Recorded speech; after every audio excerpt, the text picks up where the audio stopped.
আমি আবারও ক্রিকেটের বাইরেও চিংড়ি মাছ ব্যবসায়ীতে নাম লিখেছিলেন তিনি।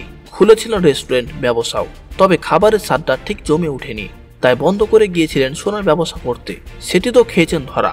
এরপর ঢুকলেন শেয়ার মার্কেট ব্যাংকের ব্যবসায়, তবে কপালে সইল না। এর পাশাপাশি জুয়ারিদের বিজ্ঞাপনও তো ছিলেনই।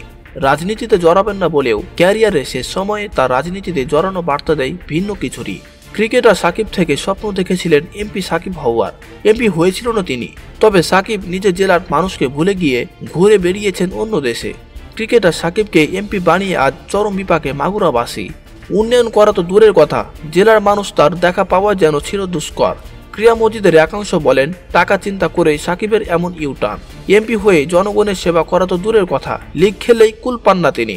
নিজের পদ ঠিক রাখতে দেশের সংকটময় পরিস্থিতিতেও থেকেছেন নিশ্চুপ। স্ত্রী সন্তানদের নিয়ে ঘুরে বেরিয়েছেন দেদারসে, যেন কিছুই হয়নি দেশে। অথচ এই দেশের জন্যই তিনি বিশ্বব্যাপী পরিচিত।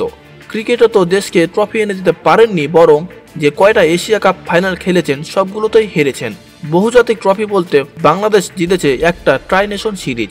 মজার কাহিনী হলো সেটার ফাইনাল আবার সাকিব খেলেননি, আর এরপর শেষবার আওয়ামী লীগে যোগ দিলেন। 15 বছর ক্ষমতায় থাকার পর দলের নেত্রী দেশ ছেড়ে পালিয়েছেন। যেন কুফার সমর্থক এক শব্দের নাম সাকিব, যেখানে তার ছোঁয়া পড়ে সেখানে একটা গোলমাল বেঁধে যায়। জুয়া থেকে শুরু করে টাকার জন্য করেছেন যে কোনো ধরনের বিজ্ঞাপন। ম্যাচ ফিক্সিং এর প্রস্তাব পেয়েও থেকেছেন চুপ। ভক্ত সাংবাদিক থেকে শুরু করে মাঠে থাকা আম্পায়ার তার উচ্ছৃঙ্খলতার শিকার হয়েছেন সকলেই।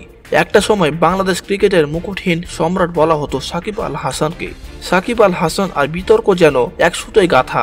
সর্বশেষ বিতর্ক হিসেবে তার নামের পাশে যোগ হয়েছে বৈষম্য বিরোধী ছাত্র আন্দোলনের উত্তাল পরিস্থিতিতে চুপ থাকা এবং কানাডায় এক ভক্তের সাথে উত্তপ্ত বাক্য বিনিময় করে। সাথে এসবের মধ্যে তার সহধর্মিণী সামাজিক যোগাযোগ মাধ্যমে ঘুরতে যাওয়ার একটি ছবি শেয়ার করলে যেন আগুনে ঘি ঢালা হয়ে যায়। দেশের মানুষ সাকিবকে সমালোচনায় ভাসিয়ে দেন, অনেকে ডাক দেন বয়কটের। এছাড়া এর আগে সাকিব কখনো সতীর্থদের সঙ্গে বাজে আচরণ করে, কখনো বা দর্শক, মিডিয়া কিংবা বোর্ডের নিয়ম ভঙ্গ করে সমালোচিত হয়েছেন। মাঠে কিংবা মাঠের বাইরে সাকিবের এমন আচরণ বরাবরই সমালোচনার কারণ হয়ে দাঁড়িয়েছে। বিশেষ করে দেশসেরা ওপেনার এক সময়কার বন্ধু তামিম ইকবালকে কৌশলে সরিয়ে দিয়েছেন জাতীয় দল থেকে, যেটার ফলশ্রুতিতে বাংলা ক্রিকেট আজ ধ্বংসস্তূপে পরিণত হয়েছে। দেশ থেকে দেশের বাইরে ছড়িয়ে পড়েছে সাকিবের সব কুকর্ম। তাই কানাডায় গিয়েও শান্তিতে নেই এই অলরাউন্ডার। সেখানকার দর্শক দেখা মাত্রই ভুয়া ভুয়া বা দালাল ডাকতে দ্বিধাবোধ করেননি। ক্যারিয়ারের শেষ সময় এসে এভাবে লাঞ্ছিত হতে হবে সেটা হয়তো নিজেও কল্পনা করেননি সাকিব।